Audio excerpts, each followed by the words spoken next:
Iedereen kent Lassina Traoré vooral hiervan. De 5 goals die hij ooit maakte in de historische 13-0 zege op VVV Venlo in oktober 2020. Ondanks deze doelpuntenregen werd hij nooit de onomstreden eerste spits van Ajax. Afgelopen zomer maakte Traoré een transfer van Ajax naar Shakhtar Donetsk. Het werd een roerig jaar voor de aanvaller. Eerst schoot hij uit de startblokken met 6 goals in 7 competitiewedstrijden. Liep toen een zware knieblessure op, waarna een paar maanden later ook nog eens de oorlog uitbrak in Oekraïne.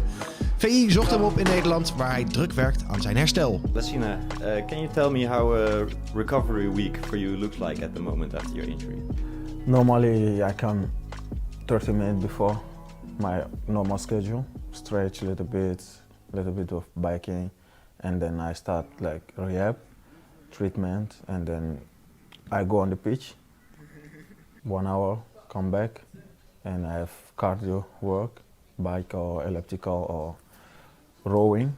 Then I have boxing with my coach, my personal coach, and after I have strength for the knee and the quad. In the beginning you cannot walk, you see your friends playing Champions League, playing all the leagues, and then it's very difficult. It's really difficult. Sometimes, some weeks I'm very like grumpy, and he always said that like there's some weeks I don't have any motivation. I wake up and just like I have to do because it's my job, and then because I want to play after, but I don't enjoy. I don't feel it, and it's very difficult. Of course, last summer you made the move to Shakhtar. Can you tell me about the first months over there? Did you feel at home? Did you like it over there? Yeah, it was such a strange country. I've never been there before, but to be honest, it was top. And on the pitch, you started really well in Ukraine. Can you tell me what was the key to that success? You won the Super Cup. Can you tell me about that? The strategy was not between Shakhtar and Ajax was not such a big difference. Playing possession games and then trying to find the strikers and then play small balls. So it was my style. And then after like I play with Ajax, of course, it's a big team. Then I had the time to adapt quickly, and that's it.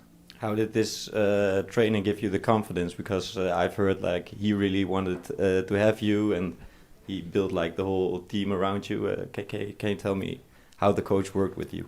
Yeah, on the pitch we were like always difficult, and then after the pitch he's such a good guy, like he's top manager. And I heard like the coach really called you his son. Like he said that he really cared about you. Yeah. He always say I'm his second baby because his daughter, she's also as well like 19, 20 years old, and then he always say like you have almost the same age, and then you are my baby as well. Maar alles veranderde op 28 september in de Champions League wedstrijd met Internationale. Onze landgenoot Denzel Dumfries was daar onbedoeld de schuldige van. I was nearby Dumfries, and the coach Machenko wanted to play like to Ismaili, the left back, and then the coach said Lassina. Then Machenko crossed the ball to me, and then I wanted to protect the center back, De Vrij or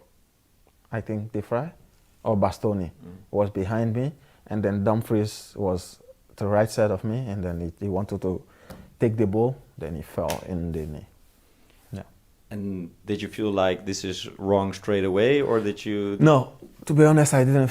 I feel nothing, and when I felt nothing. Then I just see the knee was like a bit strange. Then I said it's finished.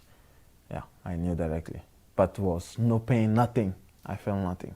Oh, but what were you thinking when you were on the stretcher when they took you off? I was thinking about the game I was gonna be, and then I was like expecting it's gonna be better, and then to play soon.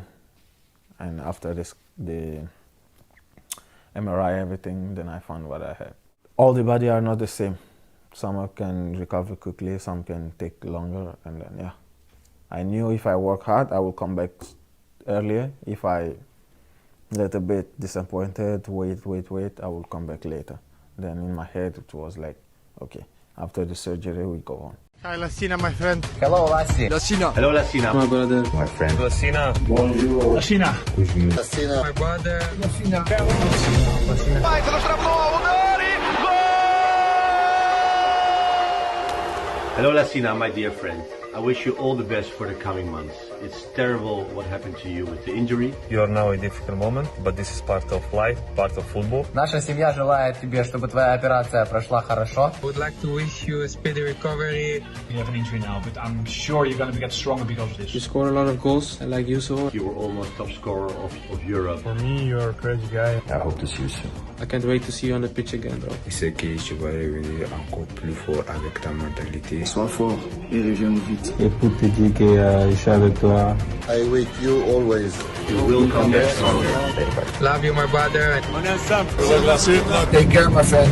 I believe in you. Kindly regards, Denzel. Yeah, it was a nice video. And thanks to my agents, Forza, they made it possible. And yeah, I saw all the teammates from Ajax and from Shakhtar, the coaches, Erik, of course, Vincent, Bogarde, of course, Dumfries as well. It was nice to see the videos and all the friends doing this. My friend from national team, Bertrand, Kofi, Issa. It was nice to see. Yeah. Yeah. So Denzel was even in the video, Yeah. and did he get in touch with you like personally to send you a WhatsApp? No. They told me like after the game, Inter Shakhtar, he came to the dressing room and then he said sorry and he gave his shirt for me. I didn't receive it yet, but yeah, it was nice from him. When you lived in Amsterdam, you lived at your guest parents. Can you tell something about them and that you still see them sometimes? Yeah, Pete and Karin,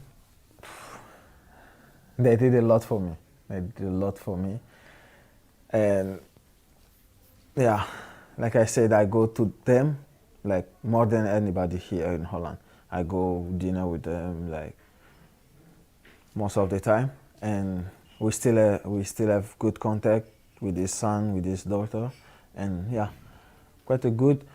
I lived there 1.5 years, was perfect, and they make me speak Dutch. That's only the problem. It was difficult. They always talk to me in Dutch. They always try to make me talk in Dutch. So it was quite a bit weird. En hoe gaat dat? Gaat dat goed? Goed. Ja? Maar Nederlands ben je dus nog steeds aan het leren. Dus, Mijn ook. Klein beetje. Ja. Klein beetje. And when you go to their house, like they know you are coming and they know what kind of food you like. What is the meal that Karen always makes when you are coming? Like they know, but they always ask because I learned a lot of things from them. So they always ask. Sometimes I say salmon with rice or sometimes stampot. Yeah. What kind of stampot? Just boerenkool or what? Boerenkool. Is that? Yeah. Yeah, but without pork, so I cannot eat pork. So they make with chicken for me, and they eat pork. Yeah. That's your favorite Dutch meal. Top. The situation in Ukraine right now is really crazy. Can you tell me where you were when you heard about the war breaking out? Were you in Holland? Were you still in Ukraine? No, we left, and then 3 weeks after that happened, because we went there for like checkup, everything, and for visa as well. Then we come back 3 weeks later. It happened. I was sleeping. Then I wake up in the morning. I had so many messages.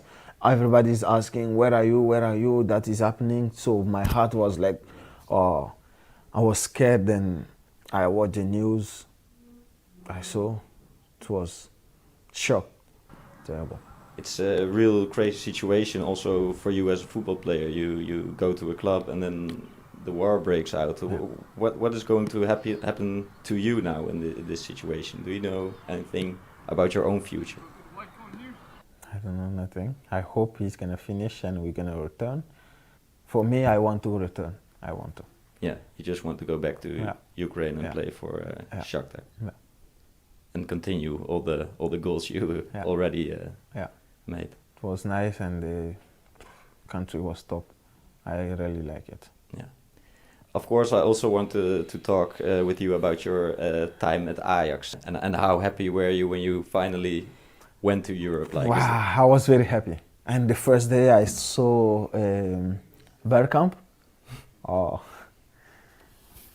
was the best day.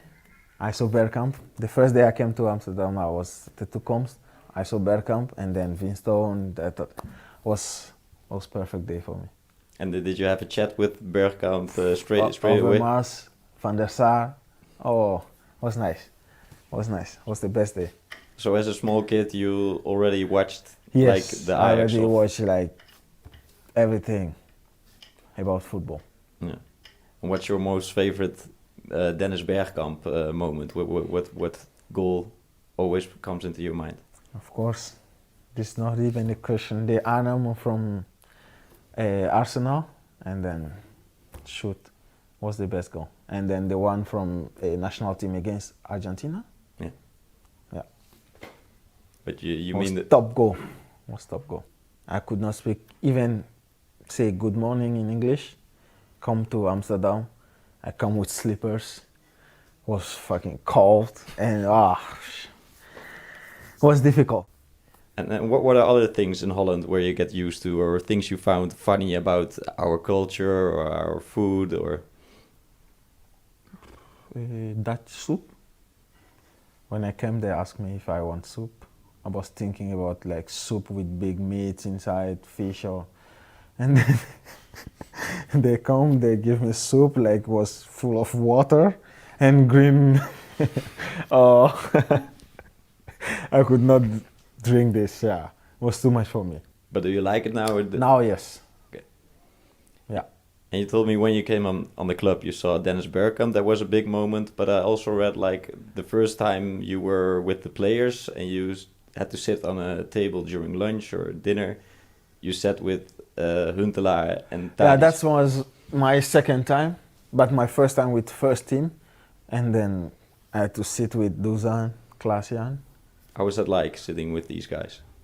Just looking at them, especially Klaas-Jan, like just looking at them, like because I watched his game against Madrid, Schalke Madrid, and he scored a top goal, and then I was a big fan of him. I called him like trainer, and then he called me like his son, and we always have fun. And then strange, in the dressing room, we always sit next to each other. In the training dressing room, yeah, the two comes. We always sit next to each other. So always making fun, always top guy. And what is a specific thing that he learned you? Like, do you still think about some of the advice he gave you? The most important thing, the movement, because I used to like only watch the ball, and then Klaas-Jan, you know, there were some moments at the Ajax, he was on the bench and always coming, even if it's 5 minutes, but he find a way to score. Then I ask him, how you do? Because we need like 30 minutes to adapt, 45 minutes to play, but you come in, even 2 minutes, you find a way to score. How you do? He say you are focused like more on the ball than on your opponent. Like he's always like behind the defenders, always finding who have the good passes. Like he knows when the ball is with Dusan, he's gonna give good crosses. He knows when the ball is with Hakim, he's gonna give it at the second post. So he's always know his partner and his opponent. So he's always like good position. Yeah. And I also read a funny story. I don't know how much is true of it, but you said you were really a FIFA fan. You like to play it, and that you said to him, "I always play with Ajax, but I sold you because you are too old." Can you tell that story? Yeah, if you play like a competition career mode in FIFA, you can like sell players, get new players, and then young players, big money. And then I had the opportunity to sell Klaas-Jan, and then it was very hard. Then I sell him and I put myself. number 9, first number 9, and then I get money. Then he told me like, okay, when I get to the direction of Ajax, I send you away. He always said that. Yeah. He's now in the direction of Ajax, so you can't come back. Yeah. Yeah, like in the first year you played with a lot of brilliant players like Matthijs de Ligt, Frenkie de Jong, Ziyech, of course. Yeah. Do you remember like coming on the training pitch for the first time who really impressed you? Frankie always like impressed when they press him, but the day against Madrid, what he did to Modric was like enough. I was like jumping on the couch and was top. And Matthijs scored against Juventus home 2 times or 1? Yeah, was good goal. And this guy is a beast because I used to train with him every day, of course, and yeah, was a beast. For his age was amazing. I was watching like we have almost the same age, but this guy is big, he's strong, and he's fast, and the level is very, very high. But when you say somebody is a beast, he must be a real beast. Yeah. So it were tough duels with tough duels, yeah. And also, as you were talking about Stamppot, that you really like it, but you're also like a real big fan of pindakaas. Is that still something you take with you to Shakhtar or to?